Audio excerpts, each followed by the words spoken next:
The following podcast is sponsored by Luminary Leaders, Sedan Associates, and Connected Women of Influence. Enjoy the episode.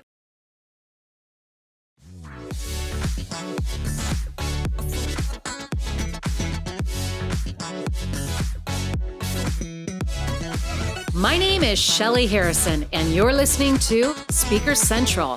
On this episode, we talk about, is your ask too small and your butt too big? With my special guest, Stacey O'Byrne. Welcome to this episode of Speaker Central, powered by Luminary Leaders. I'm your host, Shelly Harrison. Each week, I open the conversation with my guests to unravel their perspective, solutions, and get into their mindset of business. We break down their expertise to give our audience actionable steps and content to apply in their own businesses.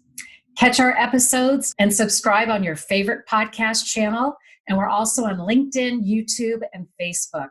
Our intriguing topic today is your ask too small and your butt too big. My guest on this episode is Stacey O'Byrne, success strategist, game changer, a transformational specialist, success creator, speaker, and podcast host. In addition, Stacey owns multiple businesses, including she is the CEO of Pivot Point Advantage, a premier sales and leadership training company. And what I love is that she is a proud U.S. Army veteran. So I would love to welcome Stacey O'Byrne onto Speaker Central. Shelly, thanks so much for having me today. Thank you for being here, Stacey. And I know there's a lot going on out there, and you've got things that you're working on, and we're going to really get into this. And I really want people to know who you are. So we'll get right into this. And if you could start, Stacey, I love for my guests to just share a little bit about themselves, and I'm going to turn it over to you. Oh, wow. Thanks so much. I did what I was supposed to do. I went to school. I got a great education. I jokingly tell people I got my BS and BM at San Diego State, which in the business world really was a bunch of BS and BM because, I became very book smart about business, but I really didn't have how to navigate the business world. I jokingly tell people that at that time I got paid $1 a mile plus commission. On a bad year, I made about $300,000. On a good year, I made about $500,000. I flew about 200,000 miles a year. And I missed my entire daughter's 1 year birth. It was just kind of one of those things where she was born, I hit the ground running again, and I realized that I was truly living to work and not working to live. 9/11 happened. I was in the air on 9/11. I was supposed to be on Flight 11 the night before I got rerouted and to terminate someone in Atlanta. And it was someone else's fate that actually saved my fate. When I came back, I'd made the decision that I'm done. I'm absolutely done living to work. And I jumped off the cliff. I became a reluctant entrepreneur. And that's where I really found out that my degree in business really didn't prepare me for it. I was really good at sales, really good at leadership, really good at communication. I had nothing to sell, no one to lead, and no one to talk to. So I found myself trying to navigate the waters of entrepreneurism, and I tapped into my military experience. The military taught me that the average person caps out at about 45% capacity, which means that just when they're getting started, they really think they just gave it their all and they give up. And the military taught me that if you don't fall asleep before your head hits the pillow, you didn't play full out that day. So I really learned what 100% meant. I also learned that we accomplish nothing alone. Mm-hmm. I also learned that if it's going to be, it's up to me. Reality is survival is all about helping people around you and asking them to help you as well. And I applied all of that into my entrepreneurial journeys and just achieved success over and over again, to the point where I built a multi-million-dollar company, had a business partner embezzle it all from me. He not only did he embezzle it from me, he turned around and sued me the next day. Had the lifestyle of a millionaire and the bank account of a pauper. Had to figure out how to defend myself in court. And through doing that, I started another entrepreneurial venture, and within 2.5, 3 months was making $20,000 and $30,000 a month. That's incredible. Yeah, people Really. kept coming up to me asking me how I was doing it, and it made me realize I have skill sets, tool sets, mindsets, and knowledge that most don't. So that's how my company Pivot Point Advantage was incepted. And from that point forward, we hit the ground running during the double dip recession in 08, 09. Mm-hmm. And we've built a multi-million-dollar corporation, and we've helped a lot of people achieve millions. So it's been a blessing. Yes, and you absolutely have. And, when I think of the name of your company, think of how relevant Pivot is today. Who would have thought, right? Pivoting has been around for many, many years, but the word pivot really resonates with so many businesses right now. Yeah, it really does. The one thing that I asked myself when I decided to start Pivot Point Advantage was, what is it that every business needs, no matter what the environment? And the answer was really clear. They need an advantage over their competition. They need a solid ground under them, and then they need to be able to adapt and adjust accordingly to be able to respond to their environment instead of react to it. Having the basketball background that I did, Pivot Point was just the foundation of what I built everything on. Yes, and that you've done some incredible work over the last several years, and I've seen it firsthand. I've been in your workshops. I've just worked one-on-one with you, and I just have this incredible appreciation for you, Stacey, and you have no idea. I've shared with you multiple times, and I think you were very pivotal in my career and my life too. And we'll talk about that a little bit later. I would love to ask you this question. I'm blown away, and I want you to fill in the blank, okay? I'm blown away at how my company has fill in the blank. Please. Absolutely. So I'm blown away by how my company has been trusted by so many entrepreneurs, business owners, and sales professionals to help them navigate through their map of reality to get to the destiny that they've always dreamed of, desired, and deserved. Wow.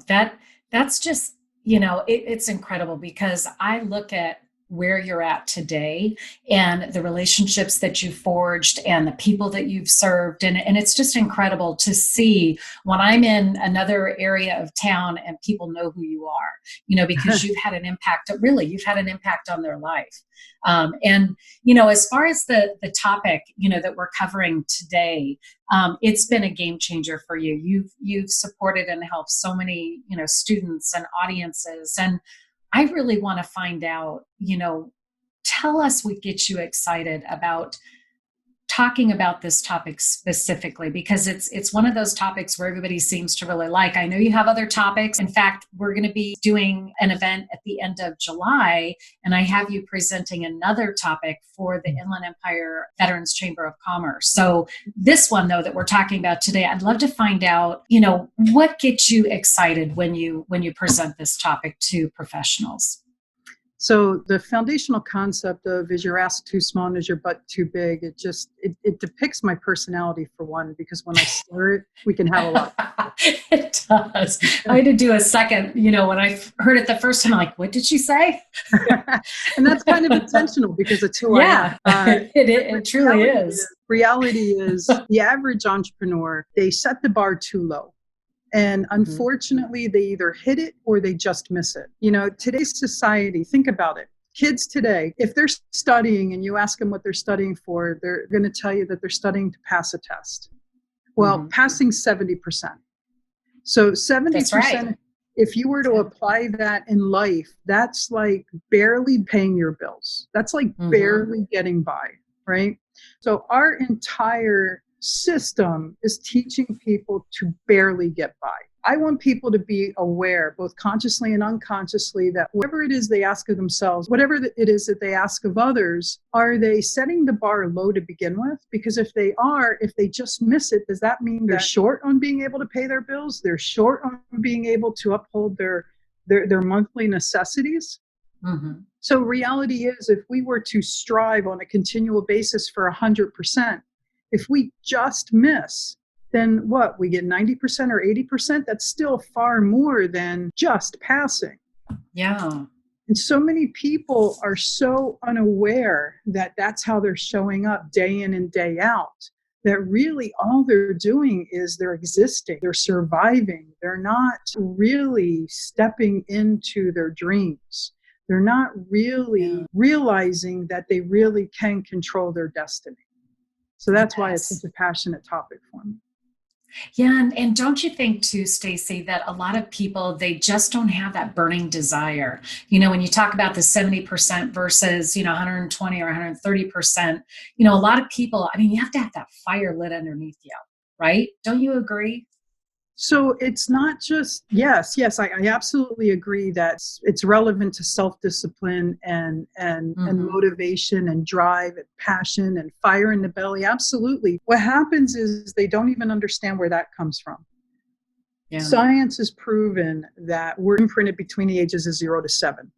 Everything that is relative to us, the way we speak to other people, the way we speak to ourselves, our relationship with money or lack thereof, our professional drive, all of that is imprinted in us between the ages of 0 to 7. So what happens is we're computer programmed, because let's face it, the brain is the operating system for our life, right? So that computer program was written 10, 20, 30, 40, 50 years ago. Some people walking around today are walking around with DOS 2.0 programming.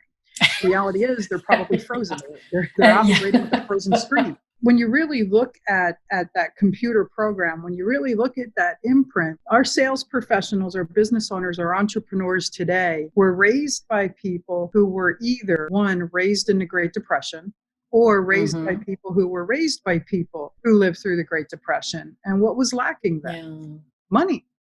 And because money was lacking then, that got imprinted into their relationship with money. Well, all money is an exchange of energy out, energy in. And if they have a problem with it, they're going to expel less energy out. It's just time to get out of their way so that they can get on their way and have their way. Yes. Yeah. And I know with a lot of people that you've had in your workshops, your audiences, what types of breakthroughs have you seen, when people are reprogramming and you're helping them to reprogram really to become more successful? Reality is breakthroughs are never about mommy and daddy issues. They're really not. Because I have a belief if you're going to blame them for the bad, you got to blame them for the good. All it is how we internalize information. All it is how one innocent sentence, one innocent statement landed into an undeveloped little mind and made an impression from a different perspective, whether or not that impression and perspective served them or hurt them, right? So the breakthroughs I have are people realize, when we're in our 20s, 30s, 40s, we wake up one day and we look in the mirror and go, I can't believe I just said that. That's my mother, right? And guilty. Yeah, I know, right? And reality is all it is an imprint or a model or a socialization that we've taken from those years. And the breakthroughs that happen in our training room are just shift in perceptions, shift in programming, shift in their relationship with a foundational life moment, which then gives them the lessons and the learnings to apply forward and allow things to shift. Yes. And I remember I had taken an NLP course with you, and it was just mind-boggling and the one thing that you did that I, to this day, I have a smile and I laugh about. You would be telling a story and then you'd stop and you wouldn't finish it. And all the class is like, what the heck? And that was intentional when you did that workshop, during your NLP workshop. But I really love the way that you can get into the kind of the mindset of people where individually, not just, everybody in the audience or, in the workshop that you're having, but you one-on-one can really be effective with every single person you come across. And I've seen it time and time again, and I've heard it from people that have said that. And I really commend you for that, because that's not easy to do. You are undeniably focused on that one person, and you make them feel so terrific because of the way that you support and help them and teach them this kind of mindset, right? Thank you, Shelley. That means a lot. Yeah. Well, I truthfully mean it, Stacey, as long as I've known you. I mean, I've always admired, the way that you teach and the way that you really bring people together to really realize, what they're missing out on, what their shortcomings are that could be just help them to be more successful, But thank you for that, Stacey. How do you define blind spots? It's what people don't know that they don't know. See, Mm-hmm. there are different levels of learning. It's the unconscious incompetence is what we don't know that we don't know. Then we've got the conscious incompetence, which is what we know that we don't know. The conscious competence, which is we know what we know, and then we've got our unconscious competence, which is what we don't know that we don't. Mm-hmm. We don't know that we know. A little bit of a tongue twister. Yeah, so it's the what we don't know that we don't know that are the blind spots that creep up behind people and bite them. And it bites them in their journey to success in any area, whether it's their health, their relationships, their communication with self, their spirituality, their business, their money, their sales. These blind spots, when they're not addressed, they continue to follow them, and then they present themselves in front of people like lack of money or lack of attracting prospects or lack of closing business, because until you allow yourself to be aware that it exists, you can never learn from it. And the only way that happens is through accountability, through masterminding, through coaching. That's what alleviates the blind spots, because reality is if we're part of the problem, we can't be part of the solution, because we're actually feeding and enabling that problem. Mm-hmm. No, that makes clear sense, real clear sense. What gets you wildly excited about a conversation with someone that you just meet or that you've just met, if you're networking or, in another social situation, but not in a workshop? I love to hear what people dream about. I love to very quickly understand what makes them tick. What's their why? What juices them? Why do they do what they do? And then it allows me to ask myself, why haven't they achieved what they've dreamed of yet? I love to watch people achieve everything that they've ever dreamed of, because that's where life is. Mm-hmm. And this is where I'm going to really kind of take this home, because when you and I had a meeting, and I'm bringing it back maybe 5 years ago, when we had a meeting, and it was at Lazy Dog Cafe, and you very specifically told me, and at that time I had one client, right? Mm-hmm. And we were talking about having you come on board, and you said, Shelley, in about a year to 2 years, you're going to have at least 10 or more speakers. Fast forward to years, we're going into our 7th year, Stacey. It has not stopped. And I really have to commend you, because you put that in my mindset, where my mindset was 1 client, 2 clients at most, right? And you really helped me to look at the bigger picture and realize that, I've got something here, and I need to create this business so that it is my dream. It's something that I want to really, I'm passionate about it, and I love people, and I love working with people. And you showed me that path that I otherwise wouldn't have seen for myself. That's awesome. Well, it's just reality is, if you treat it like a hobby, it's going to cost you like a hobby. And if you treat it like a business, it'll pay you like a business. And if you love, that's a great point. If you love your business, then you'll never work a day in your life. Mm-hmm. Yeah. Yeah. Still working on that. I'm almost there. As far as mindset, you are someone who I think has this incredible ability to understand people and, help them navigate in their mindset. What is your kind of your theory of mindset and how you help people shift it? So reality is, I learned a long time ago that there's a presupposition out there. It's a saying, people do the best they can with the tools they have at the time. There really aren't unresourceful people. There are just unresourceful states. And I also believe the foundational concept of perceptions projection. I'm incapable of seeing anything in anybody that doesn't either exist in me or has existed in me or is getting ready to evolve and exist in me. Because reality is, if it isn't inside of me, I'd be unable to define it. So when I hear someone speak, when someone's communicating with me, and I see or hear or understand mindset glitches, then it's an opportunity for me to step back and look at it from a multitude of perspectives. And then with that ability, grasp the learnings that I got out of it so that they can see the perspectives other than what it is they're currently seeing it through. If that made any sense at all. No, it definitely does. Definitely does. I think that the mindset where, some people, like you pointed out earlier, we don't know what we don't know. Some people do need to seek outside, whether it's a consultant, a coach, and that's what you do. And I think that's critical for people if they want to move forward, especially if they own a company or for personal development. Don't you agree that it can be really used in so many different ways? I think coaching is a misunderstood art and science.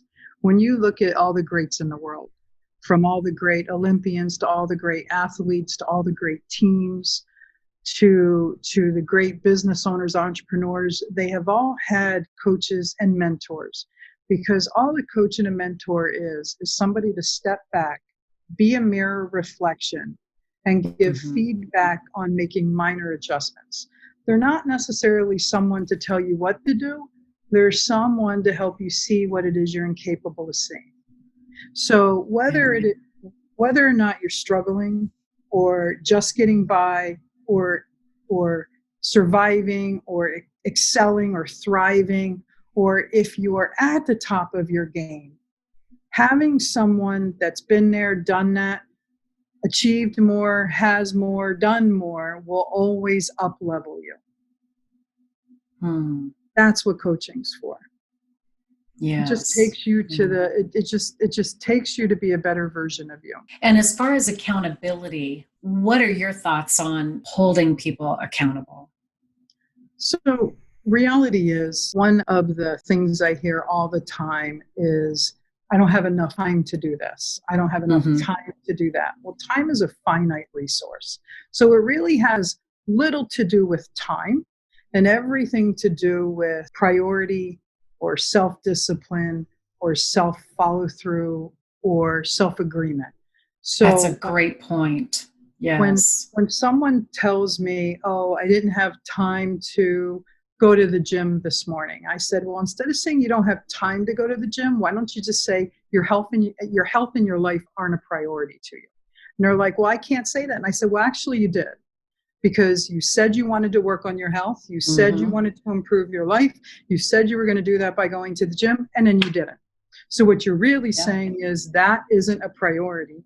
What is a priority is fabricating reality to yourself, because the number one person we lie to the most is ourselves. And what happens is we buy into that, and then we live it, and then we end up with the results that we get from it, and we're not happy about it. Well, the only way that's going to change is to hold yourself accountable. People hire me as a coach to take them to the next level, not to be their friend. Of course. Yeah. Yeah. And let's chat about that a little bit. So, when you bring on a new client, what does that process look like? So we have an intake process so that I know where their starting is. I don't believe in cookie cutter coaching programs. There are great cookie cutter coaching programs out there. They work for some, they serve some. Reality is, I believe in meeting the person where they're at. I believe in understanding where they think they want to go. And the reason why I emphasize that word think is because sometimes the glasses they're looking through in life are a little cracked, a little foggy, a little dirty. So when we meet them where they're at, We get an idea of how they think. We make some minor adjustments very, very quickly. Typically, what it is they want changes. It usually increases 10 times because now they can see clearer, they can see differently, they feel differently. One of the biggest things that holds people back, they call it motivation, right? And motivation is very easy to trigger neurologically. There's very easy modalities to shift that, absolutely. And it's less motivation and more self-discipline. It's the inability for them to plan and schedule their success and then hold themselves accountable and follow through. So after we get an idea of where people want to go, then we lay that out for them and hold them to it. And if they want to make excuses as to why it didn't happen, well, then we're going to point out to them how they're in effect, how they're nothing but disempowered for their desired result, and show them how so that they can shift that and adjust from that. I'm not for everyone. I'm just for those who want to achieve success. Yes. Yeah. No, thank you for pointing that out, because I think a lot of people that I know have worked with you, and it's just that when you think about, especially our environment today, where there's a lot of, uncertainty, and it's a fluid situation, and people are really trying to understand how to move forward in their business. With this situation right now, Stacey, what are your thoughts on, people that are in their homes, they're kind of not wanting to go outside. They are maybe running their company, in a bedroom or a den, or, what are your thoughts on keeping them focused on results and, not kind of crawling into a, where it's just isolation? So I have several thoughts. I'd like to back up to one of the first statements, if I may. Sure. Yeah. So the media has beaten this word to death, uncertain times. There's one thing I'm certain about. There is no moment that's uncertain. And what I mean by that is every morning we wake up, we're uncertain about what today is going to bring until we're certain about what it is we're willing to do. So the only uncertainty that exists is the actual environment that's out there. Now, it stays uncertain if you want to continue to react to it. The uncertainty leaves if you allow yourself to respond to it. And what I mean by that is everybody out there has a product, service, and solution. And it's really important to understand your avatar. And when you understand your avatar, then you can understand their needs, their wants, and their desires. Look, people haven't stopped needing things. People haven't stopped wanting things. People haven't stopped desiring things. People have gotten scared, and that fear has made them pull back and think twice. If you have a product, service, and solution that fulfills needs, wants, and desires in today's marketplace, then you get to get creative and do things a little differently so that you can be seen, found, and heard. If you're going to attempt to do things the same way pre-COVID, well, then reality is you're not going to be seen, found, and heard because your avatars are hanging out at different places right now. Now, if you're in a situation to where your product, service, and solution is a phase 4 rollout and you haven't been able to support yourself, well, then you adapt and adjust so that this way you can make different offerings, because remember, you still have a fan base, you still have followers, you still have customers, clients, prospective clients, and avatars. So it's just understanding what's within your wheelhouse that you can then turn around and offer them comfort to. So it doesn't matter who you are or what you do. You still control your destiny. You still control your outcome. And the only way that you're going to be, and I apologize for this word in advance, a victim to the environment is if you lay down and let yourself. No, thank you for pointing that out, because and that's very good advice for a lot of people that, where they feel stuck. And, at this point, I think a lot of people don't realize that they have so much within them that can help them just really get to the direction so that they're not feeling isolated and unable to function or continue with, like you said, if they've got a product, service, or solution, I mean, they need to be out there and like you pointed out with, they've got their client base, they've got, their fan base, and some people, they forget about all the great things that they've accomplished, but yet, they've let this situation kind of stop them in their tracks. Yeah, this is a huge opportunity for people to come out. It is. It really is. I agree with you, Stacey, because I think even in my own situation, we started this podcast right in the middle of COVID-19, and, we're booked all the way through now September, which is phenomenal, where I have, something that I wasn't really planning on doing, but it just kind of catapulted and pushed me in this direction. And I thought, what, I need to have a platform for people like you that have the expertise that you do, that can, really support and help people out there that are, listening to the podcast, or, they're hopefully tuning in, when the time is right for them. Well, thank you. I really appreciate that. Yeah. And speaking of podcasts, I know that you just, it's been in the works, and I'm excited for you to kind of share about your new podcast, Sell Without Selling. Yeah, absolutely. We launched our podcast Memorial Day, and the podcast is called Sell Without Selling. And what it is the foundational concept is easy. Where you go, you follow. And everywhere you are, there you are. So all of that mind chatter, the itty bitty shitty committee, the voice in your head, the one that said, I don't have a voice in the head, the one that says, I can't do that, or I need money, or all of that just ends up projecting out to your prospective client. And, Heart Math Institute did a study that shows that everything that goes on inside of a human being's body gets projected out within a 15-foot radius. Today it's known as energy, right? Yeah. So the Heart Math Institute did a study that when someone's thinking these negative, disempowering thoughts, it projects out on someone.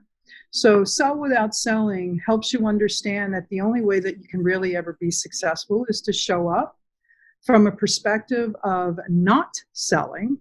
Surround yourself with like-minded people through networking and power partnering and speaking and a lot of other forms of congregating relationships.